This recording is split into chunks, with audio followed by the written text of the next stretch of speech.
You will see that there is an example that has been done for you. On this occasion only, the conversation relating to this will be played first. Good morning. Can I help you? Yes, I'm here for an appointment at 10 o'clock with the optometrist. I'm a little early. I know it's only 10 to 10. Are you Simon Lee? Yes, I am. The time of the appointment is 10 o'clock, so 10 a.m. has been written in the space. Now we shall begin. You should answer the questions as you listen, because you will not hear the recording a second time. Listen carefully and answer questions 1 to 6. Good morning. Can I help you? Yes, I'm here for an appointment at 10 o'clock with the optometrist. I'm a little early. I know it's only 10 to 10. Are you Simon Lee? Yes, I am. I'm Rachel White, the optometrist here today. Come in and take a seat. Thanks. Before we test your eyes, I just need to get a few details from you. So, Simon, what's your full name? Simon Anthony. That's A-N-T-H-O-N-Y. And my family name is Lee. L-E-E. And your date of birth, Simon? The 1st of June, 1989. The 21st of June? No, the 1st of June. Oh, whoops, sorry. 1989. Ah, same year my son was born. What's your current address? I'm living at a hall of residence. Which one? At University Hall, not far from here, in Adams Terrace. University Hall. And do you have any medical insurance? Yes, I'm fully covered. And who are you insured with? I'm with Health for Life.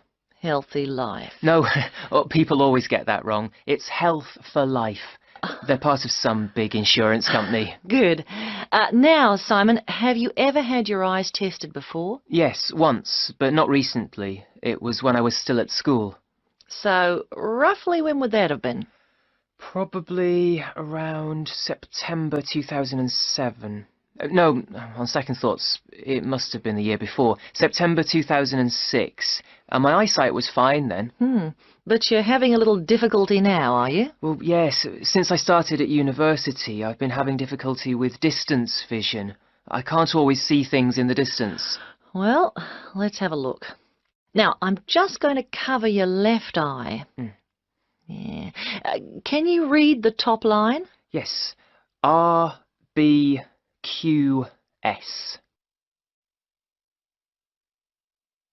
Before you hear the rest of the conversation, you have some time to look at questions 7 to 10.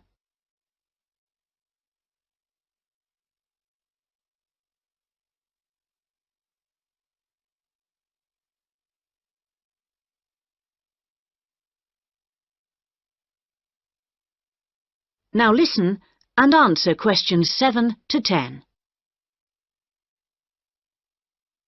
Well, Simon, your eyes have obviously got a little worse since your last test, and I think you're going to need to wear glasses. Not all the time, and not so much for reading or close work, but definitely for driving. Right, yes, I thought that was probably the case. So now you need to choose some frames.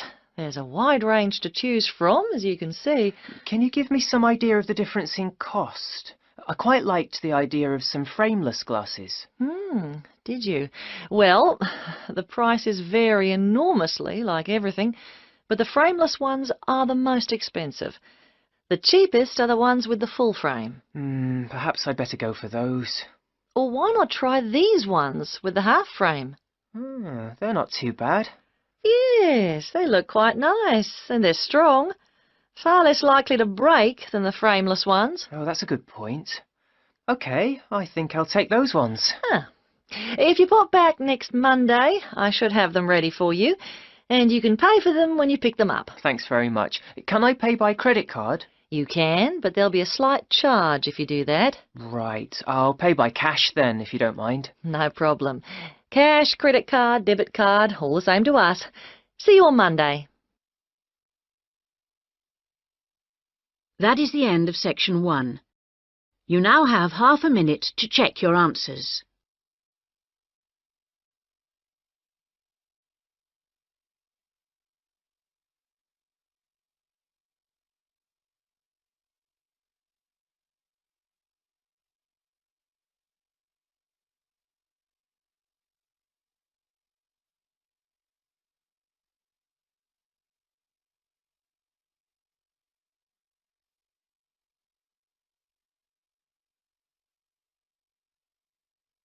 Now turn to Section 2.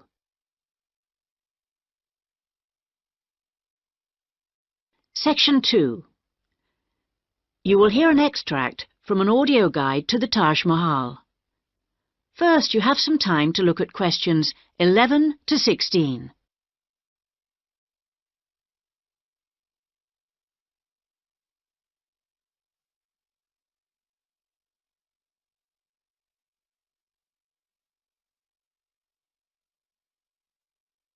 Now listen carefully and answer questions 11 to 16. Welcome to our audio tour of the Taj Mahal. The Taj Mahal is the most popular tourist attraction in India. It's also one of the most spectacular buildings of the world and is considered as a symbol of love. But how many people realize that it was actually built as a tomb or burial place for the emperor's wife? The Taj Mahal was built by the Mughal Emperor Shah Jahan to commemorate his beloved wife Mumtaz Mahal when she died. And although this was not his original intention, for he had planned to build a black marble tomb for himself, they both lie side by side in the tomb today. Emperor Shah Jahan's two greatest passions were architecture and jewelry, and both are represented here in all their splendor. The most skilled architects and craftsmen came from across India and countries as far away as Persia and Turkey. Much of the structure was built in white marble that was carried by 1,000 elephants all the way from the Indian region of Rajasthan, some 300 kilometers away. Crystal and jade came from China, sapphires from Sri Lanka, and turquoise from Tibet. But there's a lot more to the Taj Mahal than just the tomb. So let's have a look at the overall plan before we take a walk through the magnificent gardens. Your tour begins here, at the point marked with an X on the plan. This is known as the main gateway.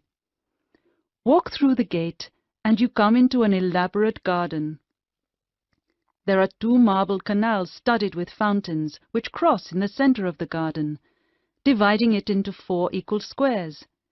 Each of these 4 quarters is then subdivided into flower beds, so there are 16 flower beds altogether. The tomb stands majestically at the north end, not in the center, as you might have expected.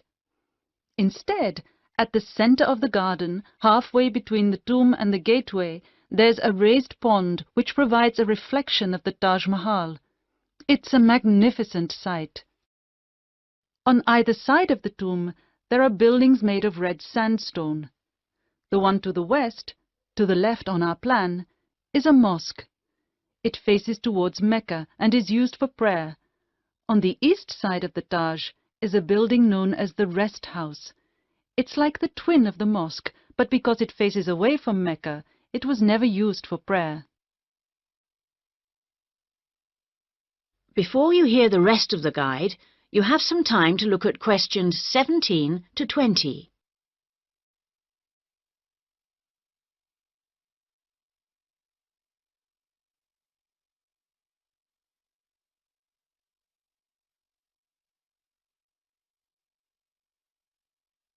Now listen and answer questions 17 to 20. Many people have asked what the rest house was for. Was it a place for pilgrims to stay? Was it a meeting hall of some kind? Perhaps the most likely answer to this question is that its purpose is purely aesthetic, to act as a visual balance for the mosque and preserve the symmetry of the design of the whole complex. Let's have a look at some of the engineering features of the garden.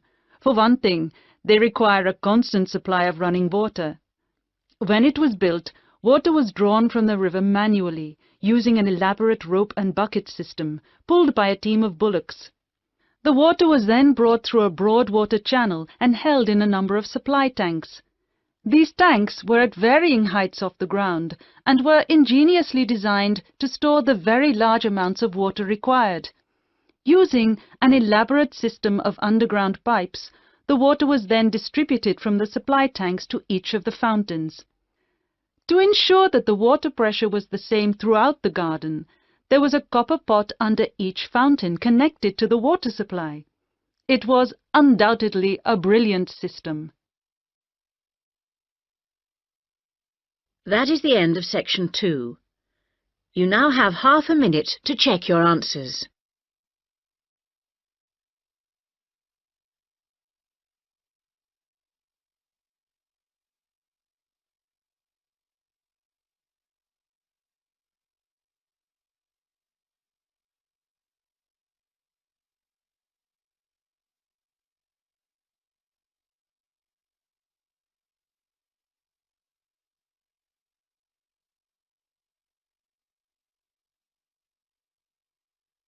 Now turn to section 3.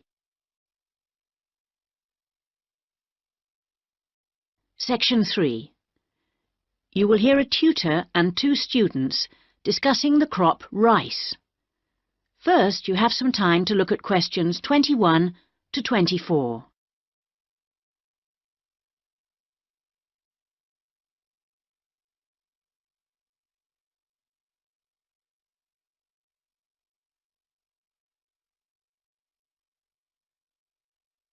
Now listen carefully and answer questions 21 to 24.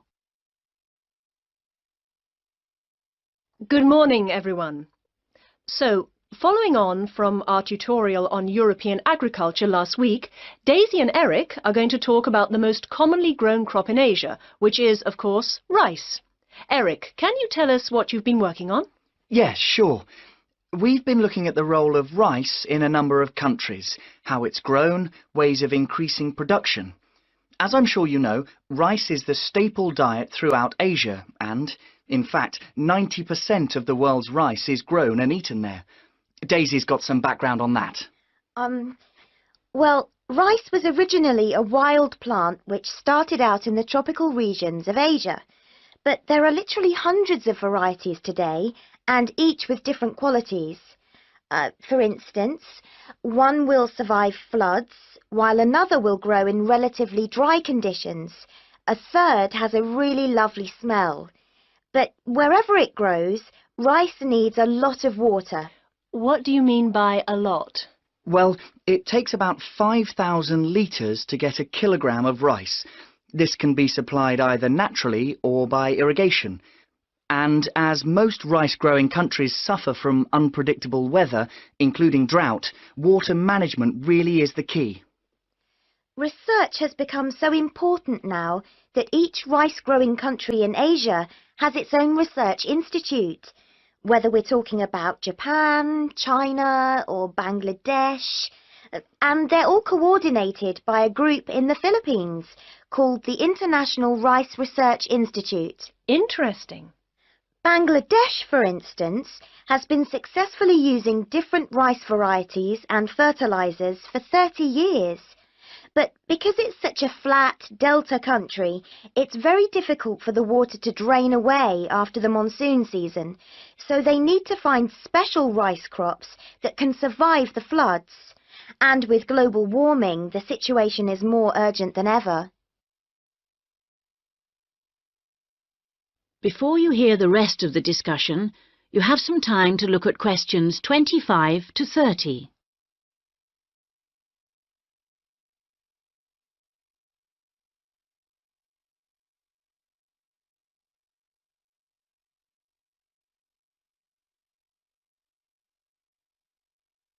Now listen and answer questions 25 to 30. Now I'd like to move on to our comparative study. As you can imagine, China is the world's biggest rice-producing country. Collectively, the Chinese people probably eat more than 3 billion bowls of rice every day. Quite a statistic. And of course, rice plays an important cultural role too. We then compared China to Thailand. You know, even though Thailand only has about 64 million people, it's the world's #1 exporter of rice. Not China, as you might imagine. Is that so? Yes, they send their rice everywhere, in particular to Europe, as well as Africa and the Middle East. Apparently, the fact that jasmine rice is growing in popularity is one reason why Thailand's rice export industry is doing so well. People want something a bit different. And of course, Thailand is well suited to rice growing. Good climatic conditions and lots of fresh water. Going back to China for a minute, we should mention that at the Rice Research Institute in Huangzhou, they're working on ways of improving rice yields using less water.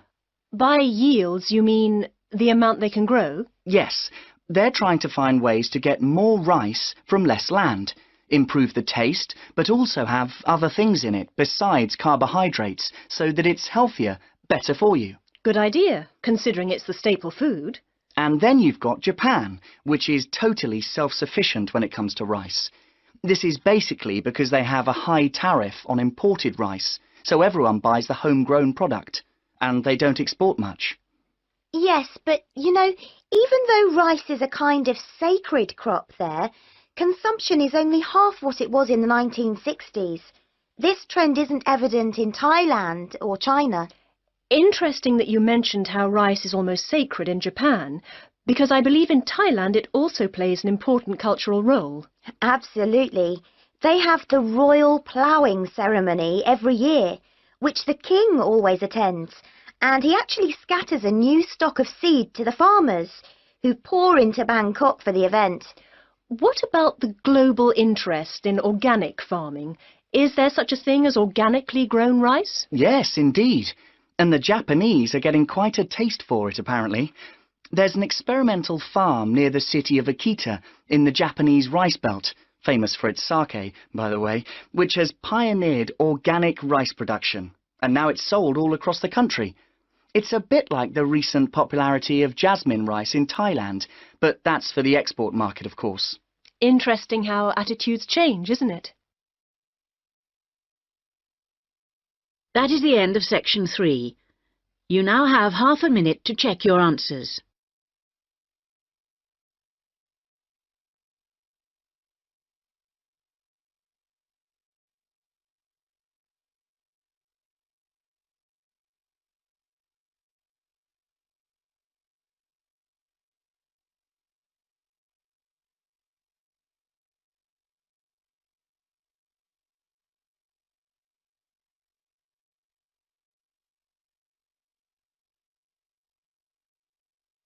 Now turn to section 4.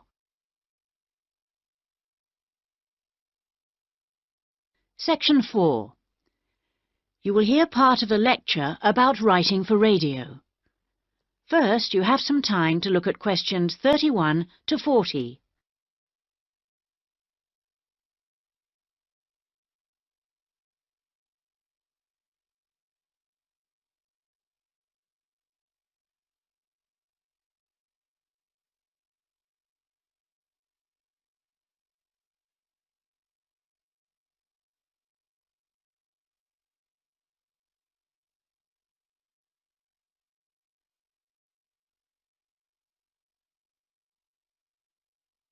Now listen carefully and answer questions 31 to 40.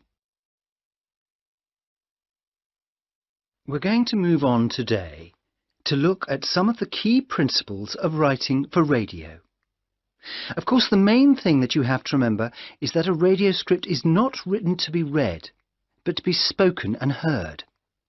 Now, putting this into practice is more difficult than it seems, because writing as we speak involves abandoning many of the normal rules of writing that have been taught to us from an early age. This is because we need to concentrate on how the piece sounds. Written words convey information, but they don't convey the full meaning of what you want to say. They don't tell you what to emphasize, what speed something should be read at, or where the pauses should come. So these have to be indicated in a script. Whatever is said on radio, whether it's a link to a magazine program, a film review, or even a voice piece in the news, needs to sound as if it's coming from the mind of the speaker, almost like part of a conversation, rather than something that's being read.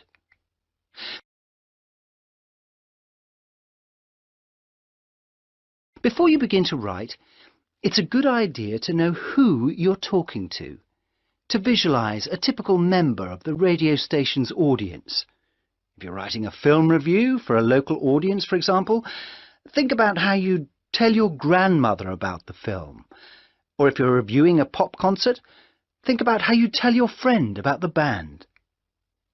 The words have much more impact if each person feels they're being spoken to directly. So your tone needs to be informal. Rather than using impersonal words like listeners or the audience, you can make it more informal. Include them in what you're saying by referring to us and we. Once you know who you're talking to, the next thing is to work out what you're going to say. Don't forget that the person listening to you has no opportunity to ask questions. And in the same way, you can't repeat what you've just said. For these reasons, it's important that your script is logical and progresses smoothly. Too many facts too close together will cause confusion, so space them out evenly. The best scripts allow listeners to visualize what you're describing. For example, instead of giving the physical dimensions of a field, describe it as being the size of, say, a football pitch. If you're talking about a tall building, relate it to perhaps a 10-story block of flats. Now, all scripts need something that will grab the attention of the listener. You need something that will make them say, "Hey, I want to stop and listen to this." So the first sentence has to do this for you. It needs to be intriguing, interesting, and then it needs to be backed up by a second sentence that explains what you're talking about. The last sentence should also give your listeners food for thought and can be in the form of a question or a statement that sums up the item. After you've finished your script, you need to polish it up. And the most effective method of doing this is by reading it aloud. This also helps you to avoid tongue twisters or words that you might find awkward to pronounce.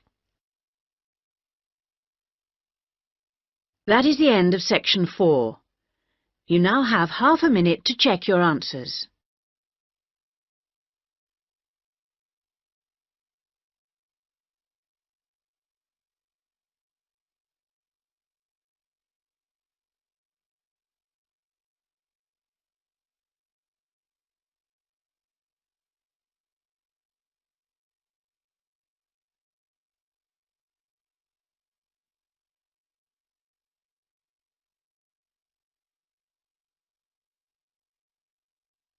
That is the end of the listening test.